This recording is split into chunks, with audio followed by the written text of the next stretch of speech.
নমস্কার। রোজ বাংলার বিভিন্ন লোকসভা কেন্দ্রের হটস্পট আপনাদের সামনে তুলে ধরছি আমরা। আর আজ বাংলার হটস্পটে এসে পৌঁছেছি এমন এক জায়গায় যা বিরোধীদের কার্যত নির্বাচনী হাতিয়ার। 24-এর এই নির্বাচনের আমরা শুনছি প্রধানমন্ত্রী থেকে শুরু করে কেন্দ্রীয় মন্ত্রী, বিজেপির প্রথম সারির নেতৃত্বের যে জায়গাটি নির্বাচনী হাতিয়ার, নির্বাচনী ইস্যু, নির্বাচনী প্রচার, সেই জায়গা আজ আমাদের হটস্পট সন্দেশখালী, যা কার্যত রাজনীতির বদ্ধভূমি বলা যেতেই পারে। আজ বাংলার হটস্পটে আমি প্রিয়াঙ্কা ঘুরে দেখব সন্দেশখালী।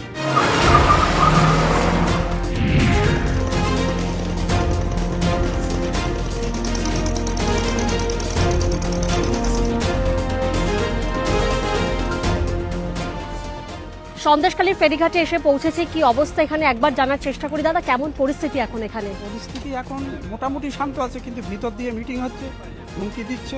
কারা দিচ্ছে এই হুমকি? টিএমসির সভাপতি, যারা নেতৃত্ব পর্যায়ে এখন আছে, তারা এই কাজ করছে। ভয় লাগে? হ্যাঁ, ভয় অবশ্যই লাগে।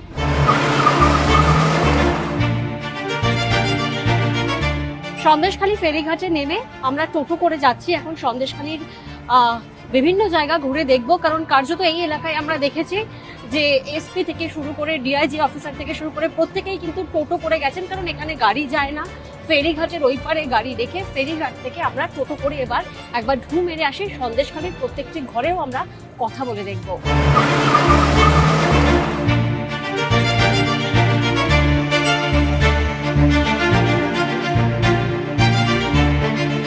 সন্দেশখালী সরগরম হয়েছিল মূলত যে জায়গাকে কেন্দ্র করে, সেই জায়গায় এবার আমরা বাংলার হটস্পটে এসে পৌঁছেছি। 5ই জানুয়ারি, নিশ্চয়ই আপনাদের মনে আছে, 5ই জানুয়ারি সকালবেলা যখন ইডির আধিকারিকরা আসেন এই বাড়িতে, অর্থাৎ আকুঞ্জি পাড়ায় সন্দেশখালীর বেতাজ বাদশাহ শেখ শাহজাহানের বাড়িতে, নাগাল পায়নি শেখ শাহজাহানকে, উল্টে শেখ শাহজাহানের অনুগামীদের হাতে আক্রান্ত হন ইডির আধিকারিকরা। আর তারপর প্রকাশ্যে আসে একের পর এক নানান অভিযোগ। জোর করে জমি দখল থেকে শুরু করে চাষের জমিতে মাছের ভেড়ি করা, তার পাশাপাশি মহিলাদের উপর নির্যাতনের অভিযোগ সামনে উঠে আসে। শুরু হয় বঙ্গ রাজনীতির এক নয়া রাজনীতির অধ্যায়, যা কার্যত 24-এর নির্বাচনী ইস্যু।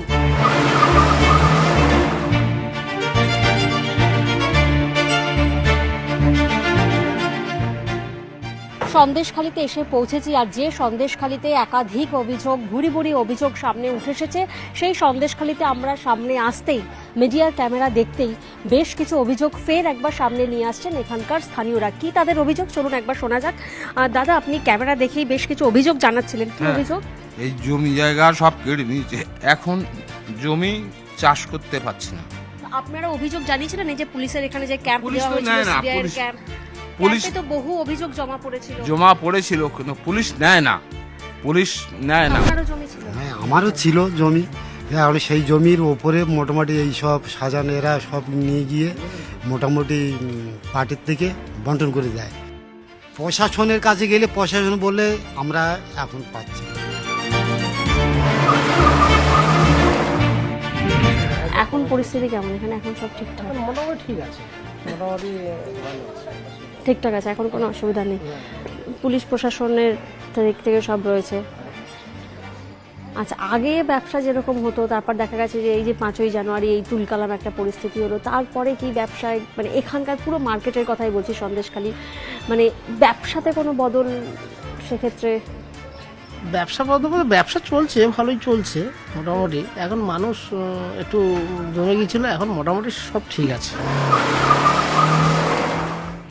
এই যে এখানে এত প্রতিবাদ হলো, গেছিলে সেখানে? প্রতিবাদে ছিলে? আচ্ছা, আর কারা কারা ছিল?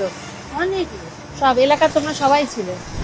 আর এই যে মহিলাদের উপর যে অত্যাচার, নির্যাতন, এইসবের যে বিভিন্ন অভিযোগ এসেছে, তো তুমি তো এখানে 30 বছর ধরে তোমার এখানে দোকানপাট রয়েছে, তুমি দোকানদারি করছো, তুমি নিজে দেখেছো কখনো মানে এরকম টেনে নিয়ে চলে যাচ্ছে বা রাতে, বা তোমার আশেপাশের বউদেরকে, মানে তুমি নিজে কখনো এগুলো সামনে থেকে দেখেছো? কারণ কেন, হ্যাঁ, ধরো বয়স ছেলে আর আমারও ধরো মার বয়সী, তা আমরা কেন মিথ্যে কথা বলবো? আমরা দেখিনি চোখে।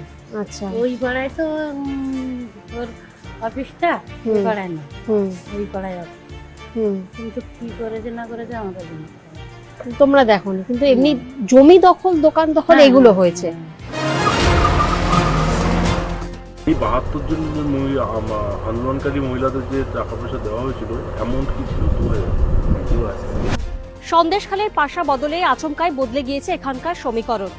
ভাইরাল হয়েছে দুটি ভিডিও, তারপরে এই সন্দেশখালীর পরিস্থিতি পরিবর্তিত। আর সেই পরিবর্তিত পরিস্থিতির কেন্দ্রীয় চরিত্র গঙ্গাধর কয়াল। সেই গঙ্গাধর কয়ালের বাড়িতে এই মুহূর্তে আমরা এসে উপস্থিত হয়েছি, কিন্তু বাড়ির গেটের সামনে আমরা যে ছবি দেখেছি সেই গেটের সামনে তালা। এই গঙ্গাধর কয়ালের দুটি ভিডিও ভাইরাল হওয়ার পরেই কিন্তু আমরা জানি যে আকুঞ্জি পাড়ায় সেখানে বিক্ষোভ দেখানো হয় শেখ শাহজাহানের মুক্তির দাবিতে। আর অন্যদিকে বিজেপির তরফেও কিন্তু বিক্ষোভ দেখানো হয় কারণ বলা হয় যে তৃণমূলের তরফ থেকে ষড়যন্ত্র করা হয়েছে গঙ্গাধর কয়ালের ভিডিও ভাইরাল হতে। এসবের মধ্যেই তো এবারে 24-এর এই নির্বাচনে ভোট দেবেন এখানকার বাসিন্দাও। কিন্তু অনেকের মনে এই প্রশ্ন থাকছে, তাহলে সন্দেশখালীতে ঠিক কি হয়েছিল? সন্দেশখালীর আসল ভিলেনকে? প্রশ্ন উঠছে অনেকেরই মনে।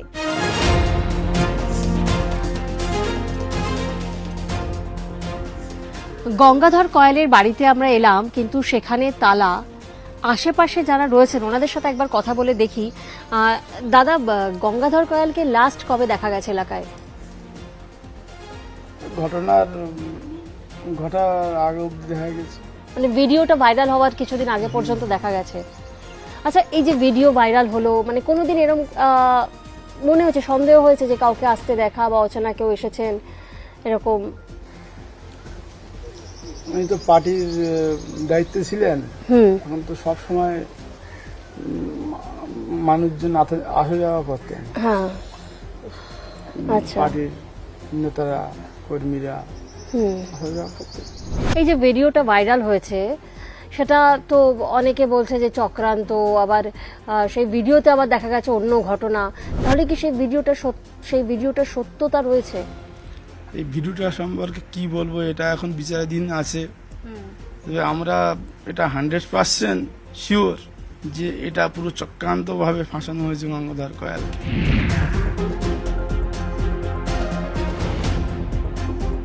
এই যে ধরো এই ভিডিও ভাইরাল এলো, এই অভিযোগগুলো হলো, মিথ্যে কথা। এইসবগুলো যে বলছে যে টিএমসিরা এইসব মিথ্যে কথা বলে বেড়াচ্ছে, সত্যি এইগুলো বিজেপিরা এসব করছে না কিন্তু।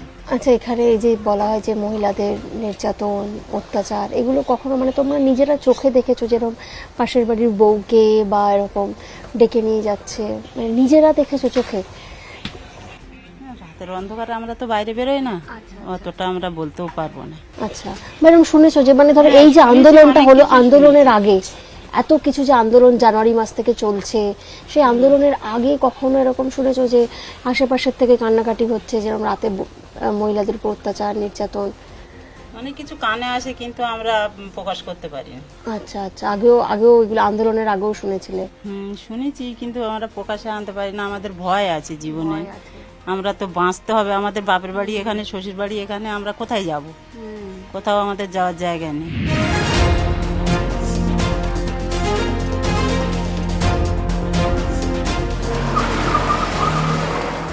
মানে ভোট দেবো শান্তভাবে, আর কি শান্তশিষ্টভাবে ভোট দেবো, যেন আমার ভোটটা যেন আমি ঠিকভাবে দিতে পারি, কেউ যেন না দিতে পারে।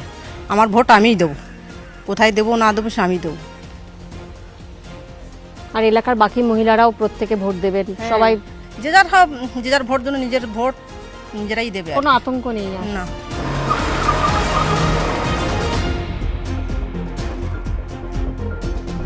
গত কয়েকটা লোকসভা নির্বাচনের পরিসংখ্যান বলছে বসিরহাট লোকসভা কেন্দ্রে ধীরে ধীরে শক্তি বাড়াচ্ছে গেরুয়া শিবির।